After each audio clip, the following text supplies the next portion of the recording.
सध्या राज्य शासन अनेक योजना राबवत असून राज्यातील आर्थिक दुर्बल घटकांना स्वतःच्या पायावर उभे करणे व त्यांना स्वावलंबी बनवणे या मुख्य उद्देशाने महाराष्ट्र राज्याचे दिव्यांग कल्याण विभाग मंत्री अतुलजी सावे यांनी नुकतीच एक घोषणा केली असून दिव्यांग बांधवांना स्वयंरोजगारांसाठी मिळणाऱ्या 50,000 रुपये कर्जाची मर्यादा वाढवून ही मर्यादा आता तब्बल 5 लाखांपर्यंत करण्यात आली आहे।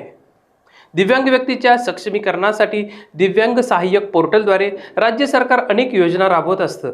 यामध्ये प्रामुख्याने नमो दिव्यांग शक्ती अभियानांतर्गत पुनर्वसन व स्वयंरोजगारांसाठी 5 लाखांपर्यंत कर्ज मर्यादा वाढवण्यात आली आहे।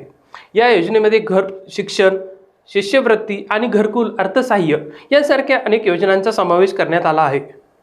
18 ते 65 वर्षे वयोगटातील 80% पेक्षा जास्त दिव्यांगत्व असलेल्यांना मासिक पेन्शन दिले जाते। तसेच दिव्यांग कल्याण निधीतून 18 वर्षावरील दिव्यांगांना उदरनिर्वाहासाठी अनुदान देखील दिले जाते।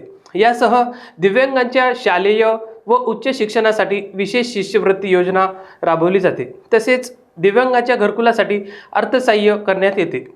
40% पेक्षा जास्त दिव्यांगत्व असलेल्यांना इंधन अनुदान देखील देण्यात येते। या सर्व योजनांचा लाभ घेण्यासाठी ऑनलाईन नोंदणी करणे आवश्यक आहे। भांडवली कर्जाची रक्कम 50,000हून 5 लाखांपर्यंत केल्यामुळे सरकारच्या या निर्णयाने आर्थिकदृष्ट्या दुर्बल दिव्यांग बांधवांना स्वतःचा व्यवसाय सुरू करण्यासाठी खूप मोठे अर्थसहाय्य होणार असून दिव्यांग बांधवांचे अनेक स्वप्न यामुळे पूर्ण होणार आहेत। अशीच नवनवीन माहिती मिळवण्यासाठी आमच्या लोकाशा टीव्हीला सबस्क्राईब करायला विसरू नका। धन्यवाद।